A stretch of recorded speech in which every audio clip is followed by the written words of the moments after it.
Hello everyone. আজকে আমার সাথে ফায়াজ স্যার আছেন এবং উনার সাথে উনার আম্মুও আছেন। আজকে আমরা উনার স্টোরি জানবো। উনি হচ্ছে গিয়ে রিসেন্টলি আইএলটিএস 7.5 পেয়েছেন।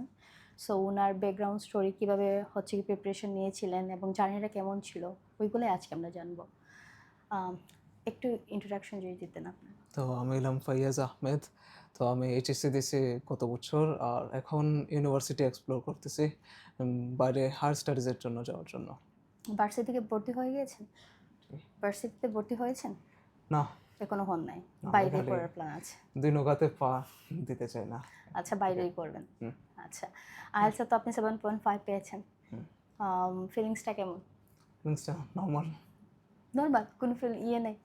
এক্সপেকটেশনটা একটু হাই ছিল, এইজন্য আচ্ছা, বর্তমানে নরমালই লাগতেছে। আচ্ছা, তো ইচ্ছে ছিল 8 পাওয়ার, 8.5 পাওয়ার, না, 7.5, 8, 8, 8, 8। 7.5 চলে আসছে।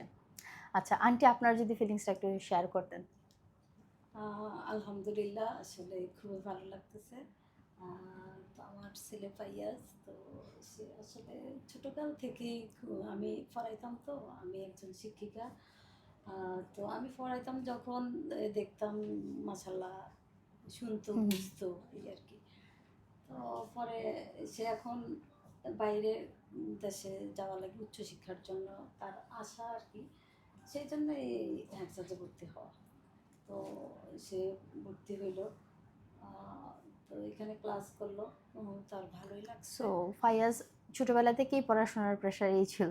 আন্টি হ্যাঁ, যদি আপনি প্রচুর। বলতেন যে কোন স্কুলে আপনি এখন আছেন আর কি? আমি ছিলাম কাজী জালালউদ্দিন বালিকা উচ্চ হুম, হুম। বিদ্যালয়ে। আর এখন আছি আমি গভর্নমেন্ট অফিসার, আচ্ছা, জীবন আচ্ছা, বীমা কর্পোরেশনে ডেভেলপমেন্ট অফিসার আচ্ছা। হিসাবে। আর আমি একটা সোশ্যাল ওয়ার্কের সাথেও জড়িত। বাহ! তো এইখানে আমার মহিলা শিশু উন্নয়ন সংস্থা, এটার আমি ফাউন্ডার প্রেসিডেন্ট। নরমালি আমি স্টুডেন্টদেরকে জিজ্ঞেস করি যে তারা কেন হেক্সাসকে চুজ করছে আইএলটিএস এর কোর্সের জন্য। বাট আজকের কোয়েশ্চেন আমার আপনাকে করা উচিত। কেন আপনি হচ্ছে গিয়ে ফায়াজকে হেক্সাসে দিলেন? যেহেতু আপনি আগে বলছেন যে ফায়াজ বলছিল যে ও কোর্স নিবে না। তো আপনি হুম, বললেন যে হচ্ছে গিয়ে না নেওয়া উচিত। তখন তো ডেফিনিটলি আপনি হেক্সাসকেই চুজ করছেন। হুম। এটার পিছনে রিজন কি ছিল? রিজনটা আসলে সে বলছে যে কোথাও ভর্তি হতে হবে না, আমি আমি পারব। তো আমি বলছি, না, তুমি হ্যাকজাজে ভর্তি হও। আমি শুনছি যে হ্যাকজাজে অনেক হুম, স্টুডেন্ট আছে। এখানে গেলে তুমি সবার সাথে দেখা হবে, একজন নতুন তোমার ফ্রেন্ড ক্রিয়েট হবে। এটাও পাইলা, আর কিছু দিক নির্দেশনাও হুম, পাইলা। হুম, হুম। এটা খুবই ভালো হবে আর কি। সো ফায়াজ, আপনি তো নরমালি হচ্ছে ট্যালেন্টেড। তারপর হচ্ছে গিয়ে কোর্স করছেন। ডেফিনিটলি এটা আপনার জন্যই আপনি অ্যাচিভ করেছেন। কোর্সটা কতটুকু ফ্রুটফুল ছিল আপনার জন্য?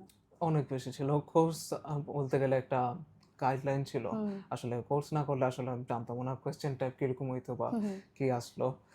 তো কোর্স আসলে মেইন জিনিস মেইন জিনিস প্র্যাকটিস ছিল, কিন্তু কোর্স আসলে গাইড করছে হুম। সঠিক পথে ওইটাই। সো রুলস অ্যান্ড রেগুলেশন তো মানা হইছে ক্লাসে।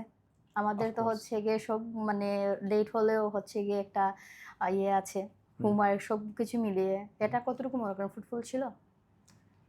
না, আমার ক্ষেত্রে অত বেশি ছিল না। আমি হুম, বলতে গেলে আ আমরা মানুষ, মিস্টেকস হুম, হয়। তো আমার বেশি ছিল না বলতে গেলে। অ্যাকুরেসি যদি দেখি 90% হুম। রেগুলার আর 90% হোমওয়ার্ক দিতাম। এরকম মানে বলতে গেলে সপ্তাহে ১ টা মিস যাইত হোমওয়ার্ক আচ্ছা, আচ্ছা, এরকম। আচ্ছা। সো আপনাদের ইন্সট্রাক্টর কে ছিলেন আমার ক্লাসে? ইন্সট্রাক্টর ছিলেন সুমন স্যার। আচ্ছা, আর সাথে কে ছিলেন? সাথে ছিলেন আছার স্যার। আচ্ছা। তারা কতটুকু হেল্পফুল ছিল আপনার জন্য? অনেক হেল্পফুল ছিল। জুমন স্যার তো বলতে গেলে কনসেপ্ট ওয়াইজ হুম, সবগুলাকে গাইডলাইন দিতেন। আর আছার স্যার ছিল হোমওয়ার্ক হুম, হুম। এগুলোর দিকে নজর রাখতেন। তো আছার স্যার যদি নজর না রাখতো তাহলে হোমওয়ার্ক অত বেশি করা হইতো না। তো ২ জনেরই অবদান ছিল। আন্টিকে কখনো শেয়ার করা হয়েছে যে হেক্সাসে অনেক রুলস এন্ড রেগুলেশন ফলো করা হয়? না, আসলে আমি শেয়ার করি নাই। কারণ শেয়ার করলেও উনি জানতো যে আমি একটু হোমওয়ার্ক মিস করতেছি। অনেক কমপ্লিকেশন সৃষ্টি হইতো। আমি আচ্ছা, এটা এইজন্য করতে আপনি চাই। জানান নাই। মক টেস্টও দেওয়া হয়েছে। হুম, ইয়েস। এনভায়রনমেন্ট কেমন ছিল মেইন এক্সামের সাথে যদি কম্পেয়ার করেন?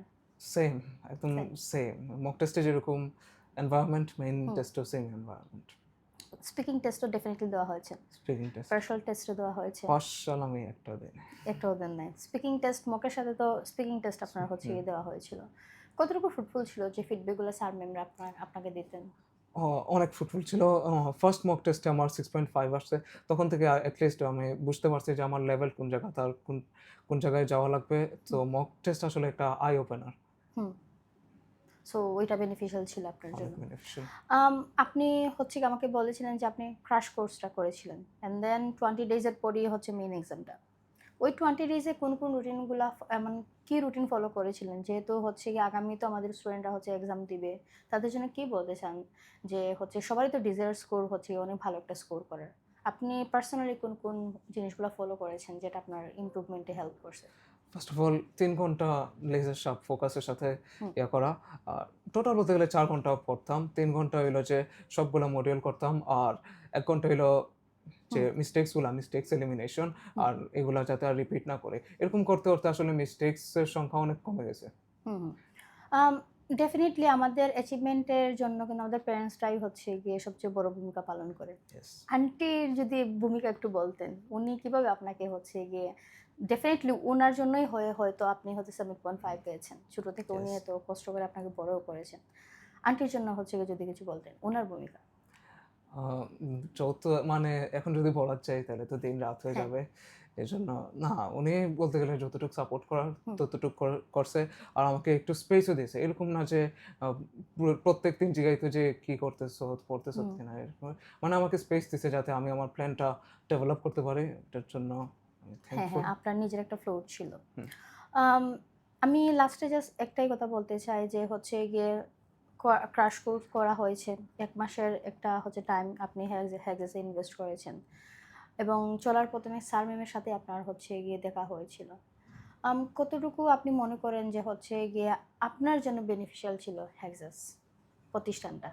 উম কিসের আলোকে? একাডেমিক আ না সোশ্যাল? ডেফিনিটলি আপনার হচ্ছে গিয়ে ইয়ের IELTS এর প্রিপারেশন এর জন্য।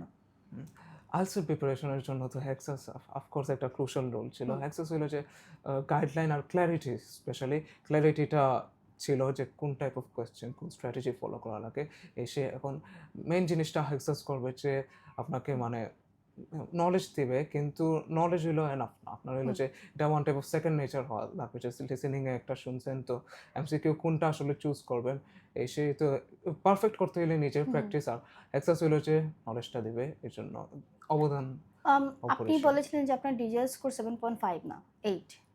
মডিউলস এর যদি একটু হচ্ছে গিয়ে বেঞ্চ স্কোর গুলা বলতেন এবং কোন মডিউলে একটু হচ্ছে কম পেয়েছেন যার জন্য 8 পান হুম, নাই? ইয়েস।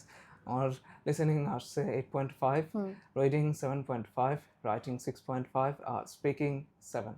আই থিংক ওই লিসনিং এবং হচ্ছে রাইটিং এবং স্পিকিং এ স্পিকিং যদি একটু 0.5 বেশি পেয়ে যেতেন 8 চলেই আসতো। আমার মনে হয় এখানে বলতে গেলে এটা তো এগুলো তো সাবজেক্টিভ, হুম, বলতে গেলে এক্সামিনের উপর ডিপেন্ড করে। আমার মনে হয় এখানে একটু আনজাস্ট বা আনফেয়ার হুম। হইছে, কিন্তু থাকুক। যা তাও হইছে লাভ। 7.5 definitely a good score. Yes. 8 পান নাই তো কি হয়েছে? হুম, 7.5 তো পেয়েছেন। Thank you sir for your outstanding achievement and আমি আর কি বলবো আপনাকে কংগ্রেস। হুম, এখন আপনার পৃথিবীর সব থ্যাংক ইউ। কান্ট্রি হচ্ছে গিয়ে আপনার জন্য খোলা। যেকোনো কান্ট্রিতে আপনি যেতে পারবেন। ইভেন হচ্ছে ইয়েস। গিয়ে আপনি স্কলারশিপও পাবেন। আন্টি হেক্সাসকে নিয়ে যদি একটু বলতেন। আর হ্যাক্সিসটা খুবই ভালো একটা ইয়ে, মানে আইসির জন্য সেরা আমার মনে হয়। সেই জন্য আসলে আমার ছেলেকে দেওয়া। আর এখানে চেয়ারম্যান যে সুলতান ভাই, হুম, ওনার ইয়েটাও ভালো লাগে যে ওনার অনেকটা সাহস আছে, যে একটা কিছু করবে, এই ইয়েটা খুবই ভালো লাগে। আর হ্যাকজাতে আসলে খুবই ভালো হবে, আমার মনে হয় ভালো হবে। এখানে ভালো একটা ট্রেনিং নেওয়া যায়। আর কীভাবে ইয়া কোশ্চেনগুলি করা হয় আগে ইনস্ট্রাকশন পাওয়া যাবে, খুবই হুম। ভালো। যার মানে যারা যারা উচ্চ শিক্ষার জন্য বাইরে যেতে চায়, যদি আইএলটিএস করতে চায় তাইলে হ্যাঁ আসা উচিত। Thank you.